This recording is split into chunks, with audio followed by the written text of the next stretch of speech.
You hear that bell? Open your books, get out your pens and pencils. Yeah, we're going back to school.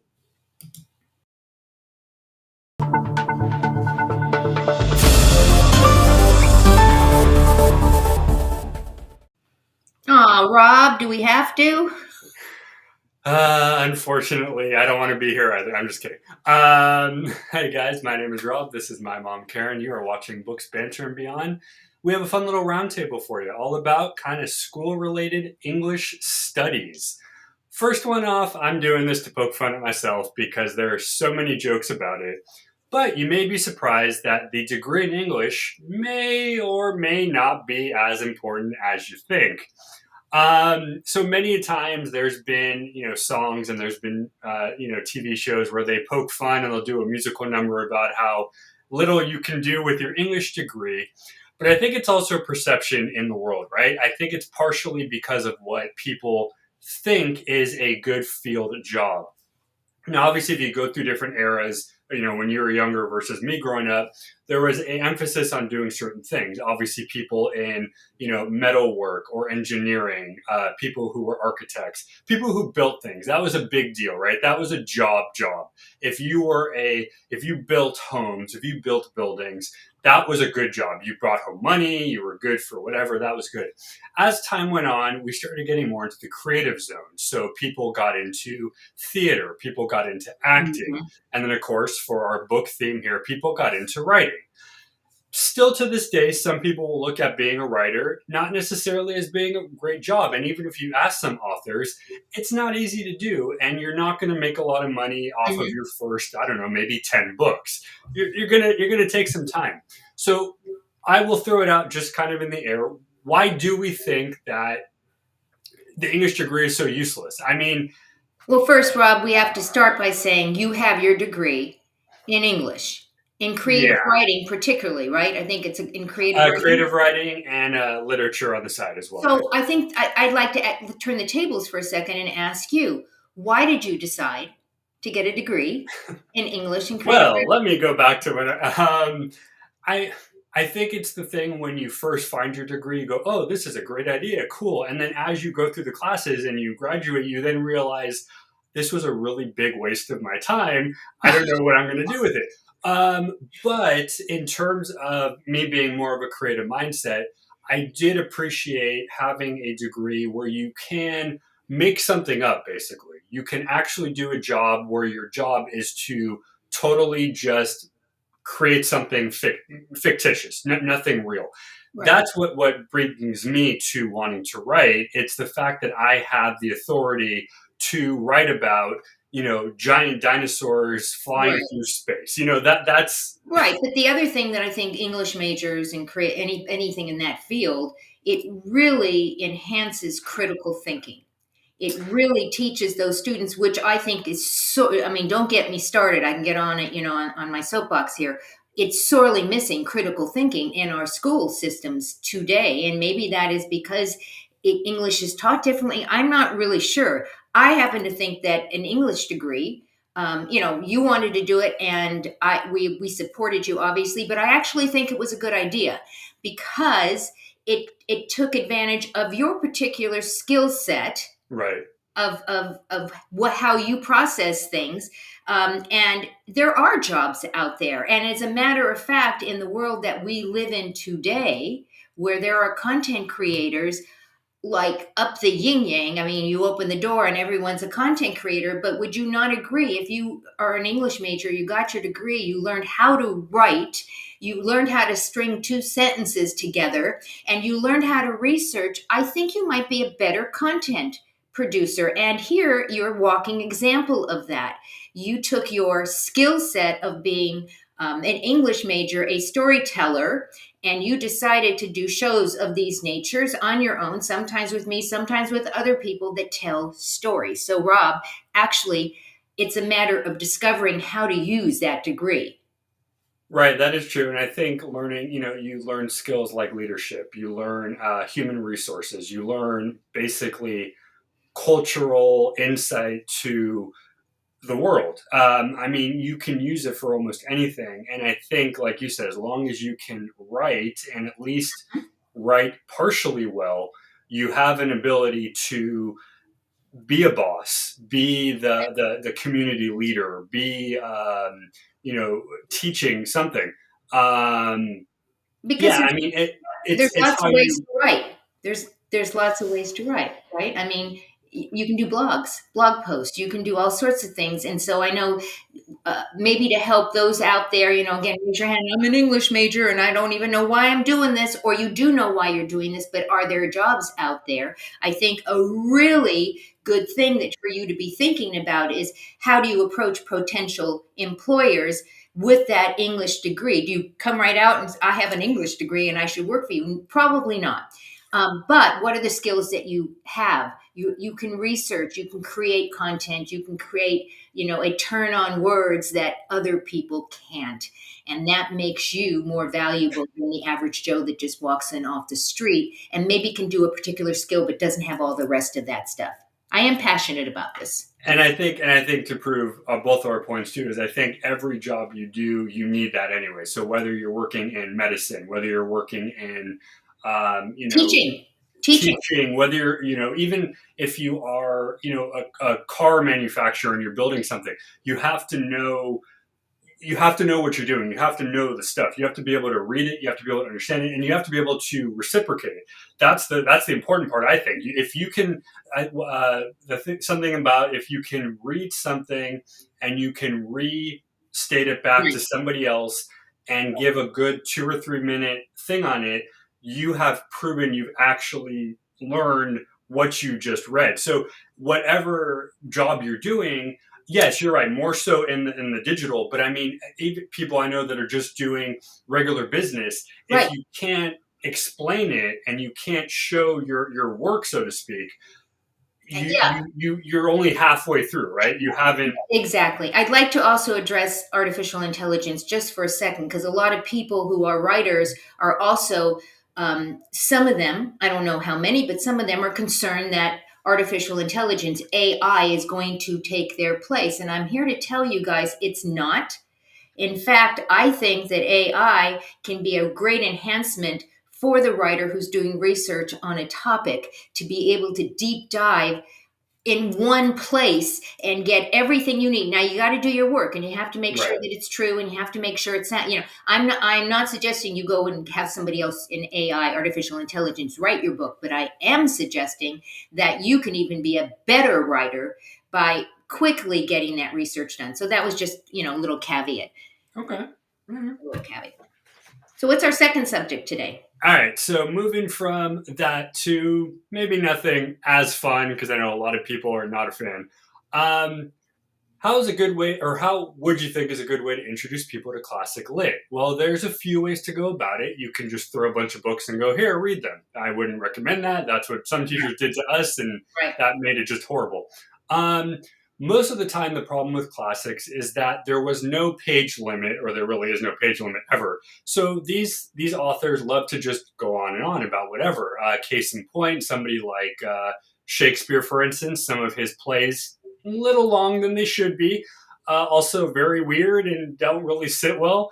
Or you have somebody like George Orwell, who wrote 1984. He wrote Animal Farm, all about kind Right. of the terror of what would happen if you kind of give total power to somebody. So a successful introduction could be something like focusing on relatable themes and breaking down that barrier. So, for instance, if you are going to teach Hamlet or Macbeth, which is a very kind of dark Shakespeare play, don't go at it from the idea that, oh, everybody dies and that's the end of the story. Go at it from the idea of, okay, so imagine you're back in the 1800s or whenever it was. Imagine you're living in this area. What do you think you would be doing? What do you think you would be experiencing? Even down to the point of your dress, of your food. Right. What do you think you would understand the most from it? And just start kind of going down layers. When I do, when I was tutoring some people, and I would do that. That's kind of the first way you go before you start doing the book. You're like, okay, what do you know about the book? What is your concern about the book? What do you think the book is about? And you kind of go there, and it's slightly scary how limited people know about these things because I mean maybe it was just my era that actually read the books, But a lot of people afterwards were like, I don't know what this is. And I'm like, are you kidding me? Um, which may be okay because, we've talked about some of these books being a little off. Um, but I think the most important thing is to look at it from concepts you understand, like, for instance, love, power, morality. Use words that most people in the world kind of get the general gist of. That's how I would suggest starting. How It's just the tip of the iceberg, but right. it's And I'm going to say something revolutionary. I think that Shakespeare, let's use that as an example. I think it should be taught much earlier than it is. I think the book oh, should be. okay, I interviewed somebody who literally works with elementary school children. He okay, takes great works of Shakespeare, Hamlet being one of them, right. and he creates plays that he has kids, and they actually came on my show, and they play acted, read the different parts, but they learned what they meant in in their real world, and then they got all dressed up in their costumes. These are young kids, and the voices and the whole thing, and they love Shakespeare now.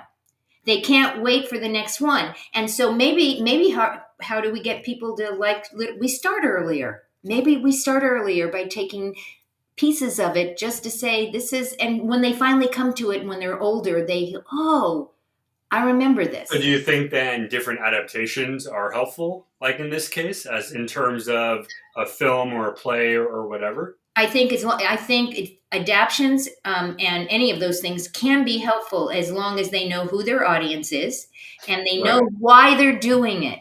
You know, Ah, right? They know why they're doing it. They're doing it because they want. In this case, I would be saying to introduce great literature, Shakespeare, or what it to a younger audience, and they cannot understand the language at that point. But they could understand the underlying themes, as you were talking about, love and all of that. So I think it could be taught at an earlier age, and I wish it. I'll piggyback off because I've kind of inadvertently come across websites of like Hamlet for kids or George Orwell for kids, and from the looks of it, it looks very weird, right? Obviously, I'm not the right audience. I'm older, but when you think about why the website was created, I can see, like you were saying, how if used correctly, it could make sense. A lot of the times, it's very dumbed down, which kind of loses the purpose. But I think you're right. If Know your audience. you know your audience, and I think the best thing you said was the why. Like, why are you doing it? If you're just doing it to get in their heads, that's not the right why. If you're doing it to legitimately teach them to read and to like reading, then you're golden. You have to kind of be on And the right. and to want to, when this shows up later on in their schooling, want to read that book because they already were introduced for a little bit of love for that. It takes Right. a certain kind of teacher to do that.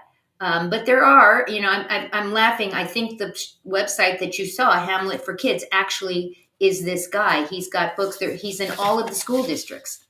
They are Oh, okay. literally Yeah. they're introducing it into the school districts. It's pretty fascinating. I don't think you can start too early. Again, know your audience. It's not a matter of dumbing it down. It's the language that you use to make Right. sure that the people in that audience understands you. So, do you think? So, I guess that is the question. So, I said I like adaptations. Can adaptations in return? Do you think it's a good thing? I mean, you know me about the whole movie thing. I don't like when they turn into something else. But I think in terms of learning, and I think some of my college teachers did this. They had us watch the weird updated versions of Shakespeare. I think there's one called O, and it was for Othello. We Hmm. had to watch a couple of different versions of Macbeth with random actors that I've heard of. But I was like, none of this is work. It was very forced. But I think if maybe they had shown us these movies when I was younger or in a different way, it can work. I think there's a difference between making media to make money and just for fun and actually making an adaptation to continue along the learning. So let's say like Animal Farm has had multiple cartoon movies. It's not a movie that should be made for kids, but it was. But if you realize what the book is about and you watch the movie, you realize why they're both very kind of weird and disturbing because that's what the story that's what the plot was. Do So it you? wasn't that Right. they were trying to be gross, they were doing this for a reason. They Do were you think that there are there are people who would prefer to consume their entertainment, their reading, their whatever, by watching a movie, and there are those who like to consume their stories or literature by reading. I like to read. I get very antsy watching a movie. I tend to get up and start walking Yeah, I around. think, and it goes back to our first topic about the degrees as well. I think when you're in English and you're doing English, you're definitely in it for the book and just the book, the author, the story, the whatever. If you're into reading for fun, you're probably still more so the book, which is me. I'm in it for the book. If you need the visual or if you don't want to sit down and read, then sure, go It's a for it. I community don't thing. think it. The movie is a community thing. You are actually watching or this Yeah, I mean, I guess if story. it, overall it's made for the universe, it's made for the public, so I get it how that could be. I'm in the party with you of, it's book, that's what I'm doing. I've watched movies based on books. They're not bad per se, Right. but it's not my cup of tea. I want the thing in front of me, or I'm listening to it or whatever. That was my next question. Yeah. Okay, so are you a book reader? You have to have the book in your hand, or are you an ebook reader? You can read it on your tablet, or So this is like we are were you talking a about a few weeks listener? ago. What we did the debate about which one, audio, ebook, Yeah, or book. Same. I mean, same thing goes. I will still stick to the, audio is easiest because I can put it down. I can maybe meditate while I'm listening. I can, do something while I'm listening, do some chores. But nothing hurts a physical book. I mean, if you have time and you have the space in your bag and you're out and about, pull out your book and read it. I have no problem with either or. yeah, For me personally, it's just easier for audio for how my time works and how my brain works. But I have no problem. I mean, you can say I got a bunch back here. I'm happy to open up a book, exactly, and flip through. I think at the end of the day, there's personal preference, but I mhm, think if you have free time and you have an hour or so, just go to your bookshelf, pull out a book, and just read it. I mean, there's yeah. nothing stopping from. There's something very comforting in doing that. I mean, I have recollections in all the different homes that we've had of having a big chair in front of the fireplace, Right. cuddled up with your book and a cup of coffee or hot cocoa. You This got your cat on you. You're exactly. And I know that we have some literature in the bookstore, the Next Chapter bookstore.shop. Check it out. Paperbacks, hardbounds, and comic books. I don't know if we have great literature in the comic books. No. And then also, of course, merchandise. Go and check this out. Well, actually, fun fact, really quick, because some comic book companies have actually written classics in graphic novel form for the purpose of trying to get more people to read. So there's actually a series of like the Odyssey and the Iliad, Shakespeare, Pride and Prejudice. So there's actually a lot of comic book companies. I don't know if they still do it now, but when I was younger, there was it was basically the classics collection. So, Rob, that goes Visual. to my point. Introducing kids, younger people, in a different format because they're more apt to look at that than open a big, I was going to say a bad word, big book, that they can't even, it's too heavy for them even to take home. So now we will have a test at the end of this class, and everybody has to remember everything we just said. And if you don't, then you got to rewatch it again. Exactly, exactly. So, always fun, Rob. Guys, go out, give somebody an awesome day. We're going to see you next time on Books Banter and Beyond. See you later, everyone.